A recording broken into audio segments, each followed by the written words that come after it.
রমজানের পর থেকে কুষ্টিয়ার চালের বাজার রয়েছে স্বাভাবিক। মিল মালিকেরা বলছে আমদানির প্রভাব এবং যথেষ্ট পরিমাণে মজুদ থাকায় স্থির রয়েছে চালের বাজার। রমজান পরবর্তী সময় কেমন যাচ্ছে চালের বাজার সে বিষয়ে আমরা একটু বিস্তারিত জানব। কুষ্টিয়া থেকে যুক্ত হচ্ছেন সহকর্মী সোহাগ মাহমুদ।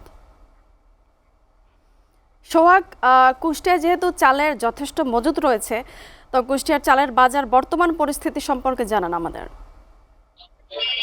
মুনিয়া, আপনি জানেন যে কুষ্টিয়া সবসময় চাউলের বাজার নিয়ন্ত্রণের ক্ষেত্রে একটি বড় ভূমিকা পালন করে। অর্থাৎ কুষ্টিয়ার খাজানগর দেশের দ্বিতীয় বৃহত্তম চাউলের মোকাম। আমরা কিন্তু বরাবরই দেখে আসছি যে কুষ্টিয়ায় চাউলের চালকল মালিকদের চালবাজিতে বিভিন্ন সময় চালের বাজার অস্থির হয় এমন সংবাদ আমরা শুনেছি। তবে এখনকার চিত্র একেবারে ভিন্ন। আমরা দেখেছি যে গত 1 মাস জুড়ে কিন্তু চাউলের বাজার স্বাভাবিক রয়েছে।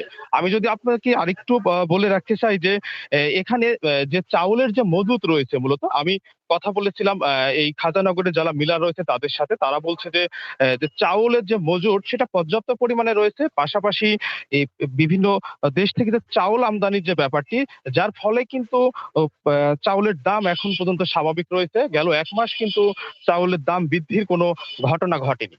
এছাড়াও আমি কুষ্টিয়া পৌর বাজারে কথা বলেছিলাম। এখানকার যারা ব্যবসায়ী রয়েছেন তারা বলছেন যে চাউল পর্যাপ্ত পরিমাণে থাকা এবং সামনে বড় মৌসুম হয় কিন্তু চাউলের বাজার বাড়ার সম্ভাবনা তারা দেখছেন না। আমি যদি বলে রাখি, কুষ্টিয়ার চাউলের বাজারে আসলে মিলগেটে কিন্তু বিক্রি হচ্ছে মিনিকেট চাউল ৭৪ টাকা দরে। সেটা খোলা বাজারে বিক্রি হচ্ছে ৭৬ টাকা দরে, এবং কাজললতা যেটা মিলগেটে রয়েছে ৬৪ টাকা, সেটা কুষ্টিয়ার বাজারে বিক্রি হচ্ছে ৬৬ টাকা দরে। এবং ২৮ চাল ৫০ টাকা রয়েছে মিলগেটের দাম এবং ৫২ টাকা কুষ্টিয়ার বাজারে। এছাড়াও স্বর্ণার চাউলের কথা যদি বলি, সেটি ৪৬ টাকা মিলগেটে এবং ৪৮ টাকা কুষ্টিয়ার বাজারে বিক্রি হচ্ছে। তো এটা নিয়ে আমরা কথা বলেছিলাম এখানকার যারা ক্রেতা আছে তাদের সাথে।